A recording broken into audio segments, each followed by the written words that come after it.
E você com certeza já ouviu falar em algum momento aí da sua história de investidor sobre este fundo. E eu vou comentar aqui para vocês a estratégia que eles utilizavam no começo, onde ganhavam muito dinheiro com isso. Onde com essa mesma estratégia conseguiu perder milhões e milhões de reais dos seus investidores por conta dessa mesma estratégia. Só que antes da gente continuar com esse vídeo, comenta aqui pra gente quantas cotas que vocês possuem do IRDM11, que eu também vou comentar se eu ainda continuo ali comprando cotas desse fundo ou então se eu já vendi completamente porque eu não acredito mais no fundo. Bom, inicialmente para a gente começar, vamos abrir o seu relatório gerencial, tá? Isso daqui tá próprio ali no relatório gerencial do IRDM, tá? Do Iridium.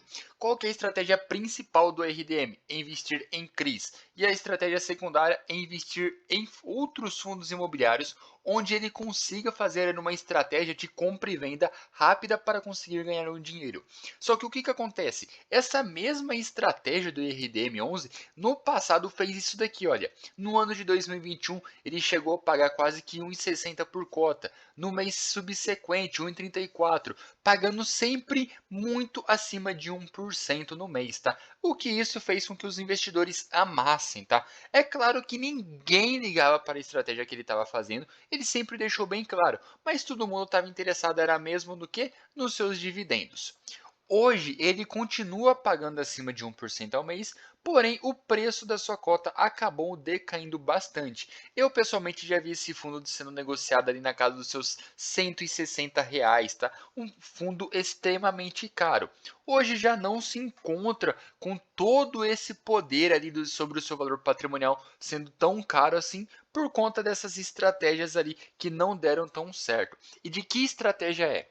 Vou falar aqui primeiramente da sua parte de fundos imobiliários. Basicamente o que ele fazia? Ele comprava fundos imobiliários querendo vender no futuro para se obter um lucro.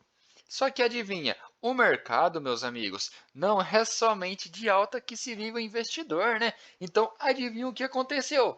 O fundo simplesmente começou a entrar em outros fundos imobiliários que decaíram muito. E isso fez com que ele perdesse muito dinheiro. Olha só para vocês terem uma ideia sobre o Deva. Ele comprou seu preço médio ali, tá? Cerca de quase 60 milhões de reais no Deva 11, a um preço médio de R$ 101 por cota.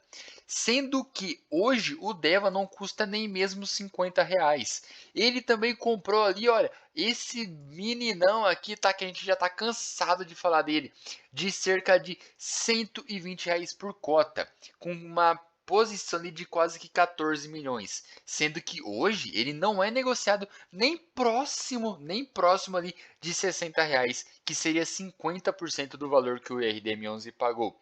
E isso não é tudo, tá? Ele também tem esse outro carinha aqui, né? O Tord. Meus amigos, esse daqui foi, eu acredito, que um dos piores loss que o IRDM11 poderia ter em sua carteira, onde ele perdeu mais de 80% do seu valor investido. Esses 13 milhões de que ele acabou investindo ali no Thor Jones simplesmente ali viraram ali muito, tô arredondando, tá chutando muito alto ali, cerca de 3 milhões. Então você achando ali que tá perdendo muito dinheiro ali com o Tord, cerca de R$ 1.000, 2.000, 3.000, muito pelo contrário, tem um IRDM11 que está perdendo vários milhões. É claro que tudo isso ali fazia parte da estratégia do RDM, onde com esses mesmos fundos imobiliários eles conseguiam fazer uma estratégia muito louca, que era comprava cotas do Devante e no mês ali subsequente, depois de uma emissão, ele vendia essas cotas com lucro, o que isso dá um enorme lucro quando o mercado estava em alta. Mas o mercado virou e ele simplesmente acabou abraçando essas cotas, tá? Dificilmente vai conseguir se desfazer. Por quê?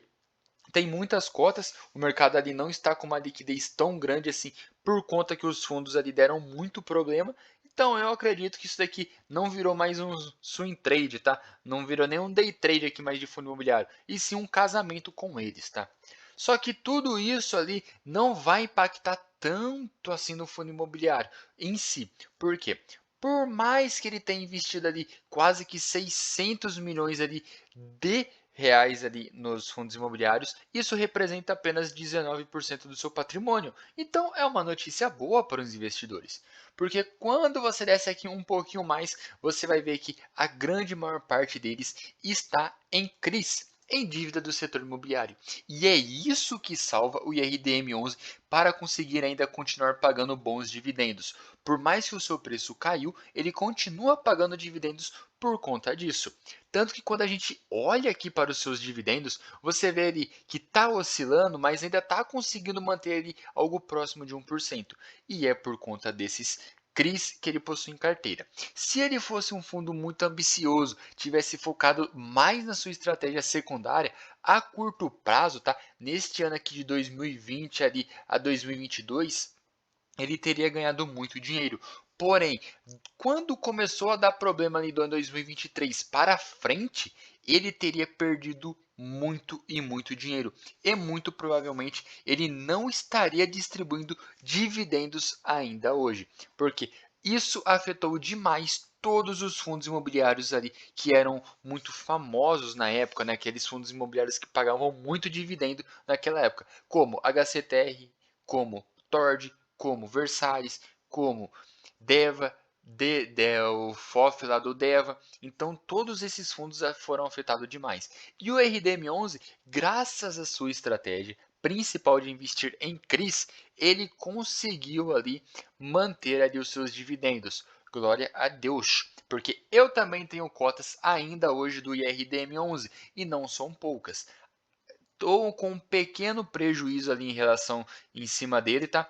Porém, isso não afeta tanto assim a minha carteira de investimento, por conta que eu tenho diversos outros fundos imobiliários, o que o IRDM11 acabou puxando a minha carteira para baixo, porém todos os outros começaram a subir por conta da queda da Selic, o que fez com que eu ficasse com lucro em vez de prejuízo.